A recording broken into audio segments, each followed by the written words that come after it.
लोकसभा चुनाव की तारीखों के ऐलान के पहले ही सियासत गरमाने लगी है। सभी सियासी दल सीटों की जोड़ गठित करने में जुट गए हैं और खासकर हाई प्रोफाइल सीटों के लिए। बता दें, यूपी में भी ऐसी एक सीट है जिसे योगी के गढ़ के नाम से जाना जाता है। गोरखपुर सीट पर सियासी हलचलों की वजह से हर किसी की नजर उस पर लगातार बनी हुई है।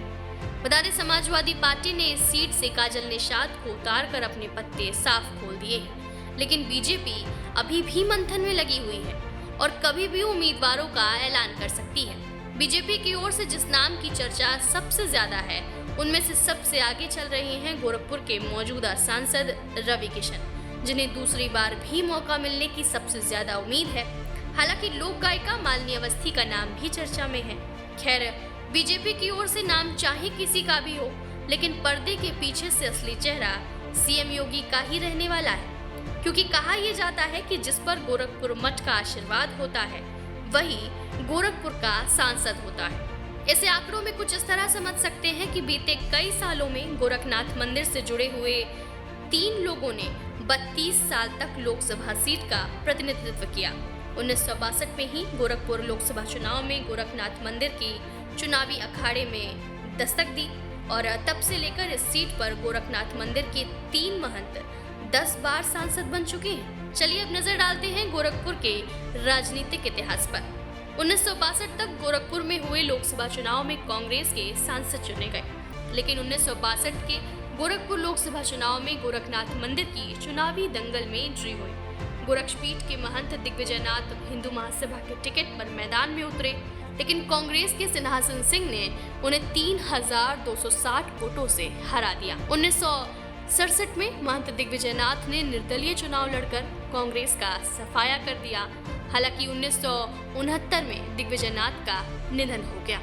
1970 के उपचुनाव में दिग्विजय सिंह के उत्तराधिकारी और गोरक्षपीठ के तत्कालीन महंत अवैधनाथ ने निर्दलीय चुनाव लड़ा और सांसद चुने गए। इसके बाद 1971 में फिर से कांग्रेस ने वापसी की और कांग्रेस के नरसिंह नारायण पांडे चुनाव जीते। 1977 में इमरजेंसी के बाद हुए लोकसभा चुनाव में इस सीट से भारतीय लोक दल के हरिकेश बहादुर सांसद बने और 1980 के चुनाव से पहले हरिकेश बहादुर ने कांग्रेस ज्वाइन की और दूसरी बार फिर सांसद बने।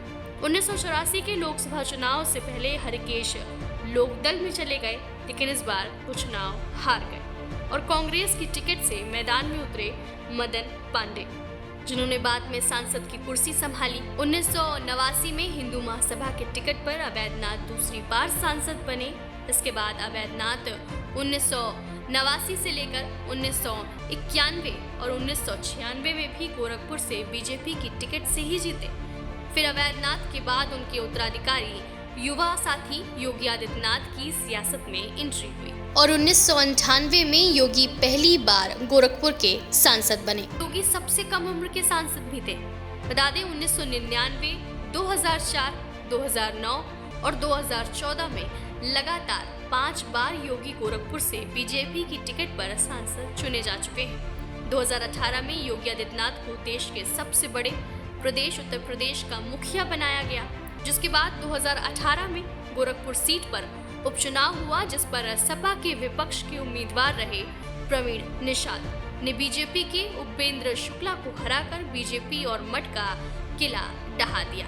हालांकि 2019 में एक बार फिर बीजेपी ने गढ़ को वापस लिया और सीएम योगी के आशीर्वाद के साथ भोजपुरी स्टार रवि किशन बम्पर वोटों से जीते और सांसद चुने गए। ऐसे में बीजेपी फिर से रवि किशन पर दांव खेल सकती है और दूसरी ओर समाजवादी पार्टी ने भी एक बार फिर से निषाद कार्ड खेल दिया है। सपा को उम्मीद है कि जैसे प्रवीण निषाद ने 2018 में बीजेपी का किला ध्वस्त किया था, वैसे ही इस बार भी काजल निषाद मैदान में कमाल कर सकती है। सपा निषाद फैक्टर पर क्यों फोकस कर रही है, इसके लिए यहाँ का जातीय फैक्टर समझना पड़ेगा। गोरखपुर सीट के लोकसभा आंकड़ों को देखें तो यहाँ 10,40,822 मतदाता है, जिनमें से करीब 5,82,000 पुरुष मतदाता हैं और करीब 4,57,000 महिलाएं हैं। गोरखपुर में सबसे ज्यादा निषाद मतदाता हैं, जिनकी संख्या करीब 4 लाख है। वहीं यादव 1,60,000 और 1,40,000 सेंधवार मतदाता है। इस सीट पर ब्राह्मण मतदाता केवल 1,50,000 हैं और राजपूत मतदाताओं की संख्या 1,30,000 है।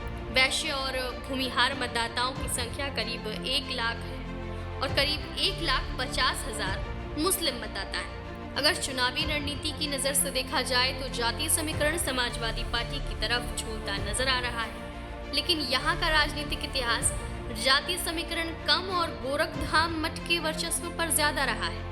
ऐसे में बीजेपी के सबसे मजबूत किले में से एक गोरखपुर में सेंधमारी समाजवादी पार्टी के लिए सबसे बड़ी चुनौती बन सकती है।